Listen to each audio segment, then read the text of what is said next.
Assalamualaikum warahmatullahi wabarakatuh. Di sini saya akan membahas mengenai hipotesis satu sampel rata-rata.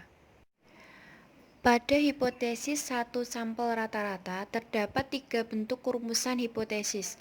Yang pertama yaitu hipotesis deskriptif, yang kedua adalah hipotesis asosiatif, dan yang ketiga adalah hipotesis komparatif. Statistik uji yang digunakan untuk hipotesis deskriptif yakni tergantung pada jenis parameter yang sedang dicari. Apakah varian, ataukah proporsi, ataukah rata-rata. Pada pembahasan kali ini kita akan membahas mengenai rata-rata. Misalnya, kita akan mencari rata-rata itu juga bergantung pada jenis data yang akan kita kumpulkan atau jenis data yang akan kita gunakan. Jika kita menggunakan data kualitatif, yakni data nominal dan data ordinal, maka kita dapat menggunakan prosedur statistik non-parametrik. Sementara, jika data yang kita gunakan adalah data kuantitatif, yakni interval dan rasio, kemudian juga memenuhi asumsi normalitas, maka statistik uji yang digunakan bergantung pada seberapa besar sampel yang diambil. Jika sampel yang diambil itu sampel besar, yakni lebih dari 30, maka data menggunakan uji Z1 sampel. Namun, apabila sampel yang digunakan itu sampel kecil, yakni kurang dari atau sama dengan 30, maka dapat menggunakan statistik uji T1 sampel atau statistik parametrik.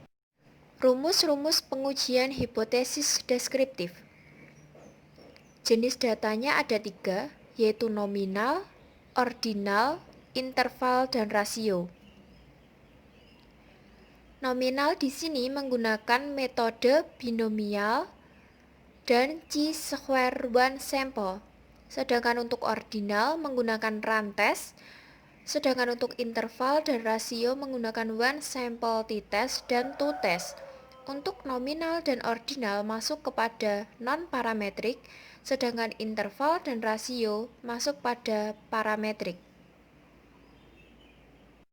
Pengujian hipotesis ada 2, yaitu parametrik dan non-parametrik.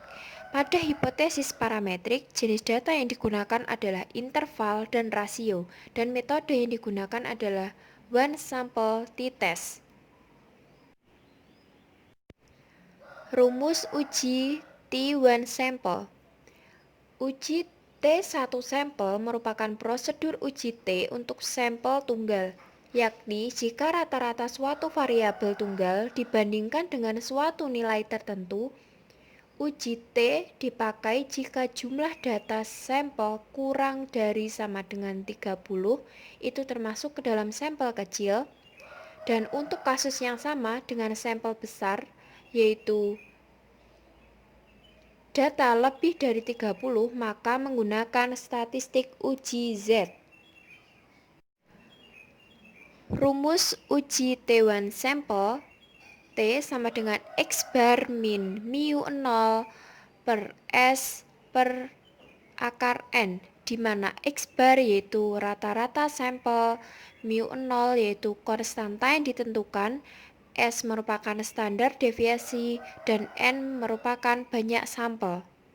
Prosedur pengujian tahap 1 menentukan hipotesis, tahap 2 menentukan tingkat signifikasi, tahap 3 menentukan statistik uji, dan tahap 4 menentukan kriteria pengujian sekaligus membuat kesimpulan.